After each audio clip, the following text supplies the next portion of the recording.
It is 24 minutes to 8. Do not resuscitate notices are controversial. They're forms in a patient's medical notes completed by the doctor in consultation with the patient or with their next of kin if they're too unwell. If the patient's heart stops, they don't want doctors to restart it. That effectively is what the note says. What's not well known is that doctors and nurses can mistakenly think that other treatment as well should not be given. The patient is less likely to be admitted to an intensive care unit. A working group of patients, doctors, other medical professionals as well, has drawn up a new approach with the acronym ReSPECT and a new form published in the British Medical Journal today. It's being implemented and evaluated in 6 English trusts, including Heartlands Hospital in Birmingham, where our reporter Sancha Berg has been watching one consultant go through the new form with a patient.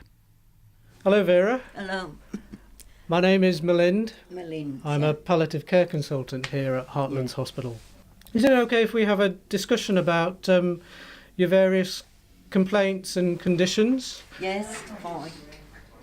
Do you have a strong sense of if your condition, your chest condition or your heart complaints or your kidney complaints, if any or all of them became worse and you were brought back into hospital, how aggressively would you want us to treat you? I wouldn't want you to, because I wouldn't want to be a burden on anyone.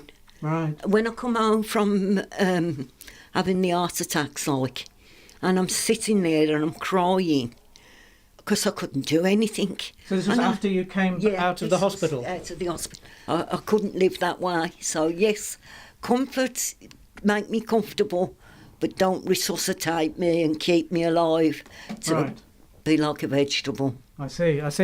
That's my opinion. Not everybody feels the same. On that point, who else would you want to hear these preferences of yours? Well, my family. Yeah. The family. They've been prepared 3 times. Be prepared for the worst.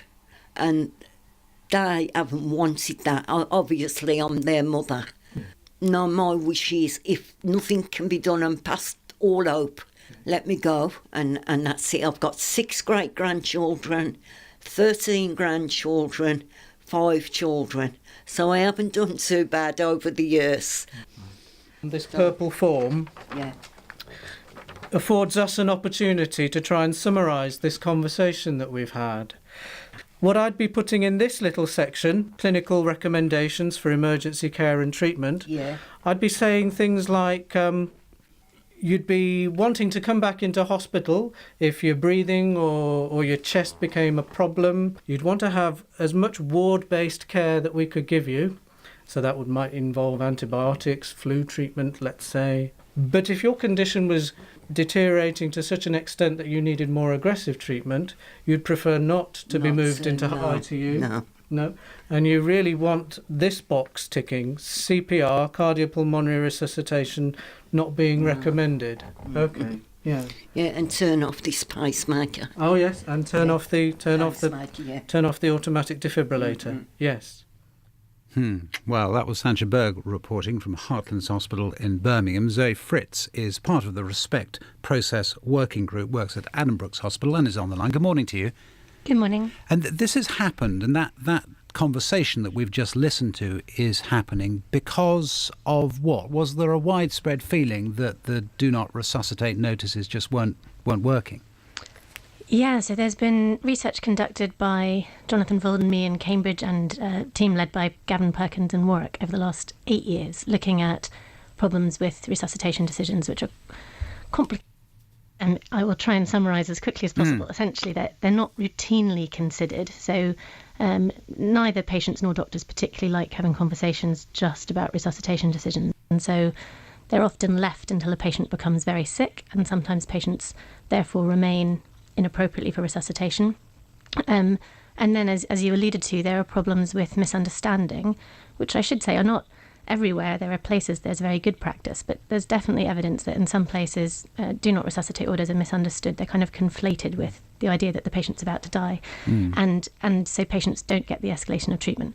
So based on those and other things, there was a recommendation, or we've submitted evidence to the Health Select Committee, who made a recommendation to the Department of Health, and we then have formed a group of stakeholders from all 4 nations and all specialities, so from palliative care through to intensive care, and from paediatrics through to geriatrics, and of nurses and patient advocates to try and address these problems. And essentially, I was just going to say, what difference, in practical terms, what difference do you think it's going to make?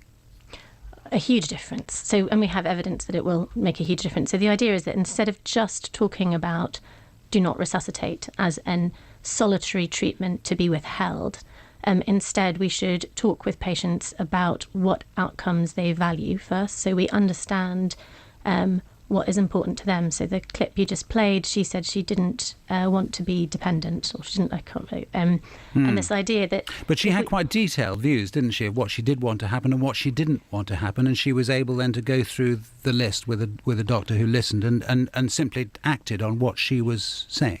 Right, and so the ReSPECT form has been very carefully, or the ReSPECT process has been very carefully developed to try and nudge patients and doctors into that kind of conversation where you start by understanding what outcomes are valued for a patient, and then the clinician could talk about the kinds of treatments that are had, and then together they can write down recommendations rather than just starting with a kind of menu of treatments, which patients often don't understand. Two potential difficulties there. One is the amount of time that it takes with a doctor doing this, and number two, actually people in a fit state and their relatives in a fit state always or in full knowledge of the various options that might be available to them. I suppose that's the thing.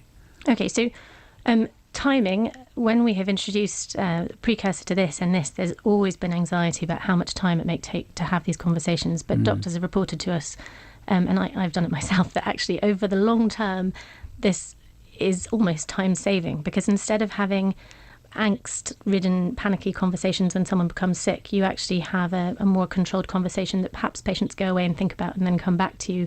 And there needs to be a culture change. So healthcare professionals need to start talking about this early and broad treatments of patients. And the population more generally, we need to kind of empower people to talk about decisions, desired outcomes and treatments with their families and with their doctors, so that then the timing issue won't become quite so bad. There will, of course, be a transition period where it will take more time, but we're optimistic that if there's a culture change, ultimately this will save time in the longer term and people become educated. Zoe Fritz, thank you very much. Thank you.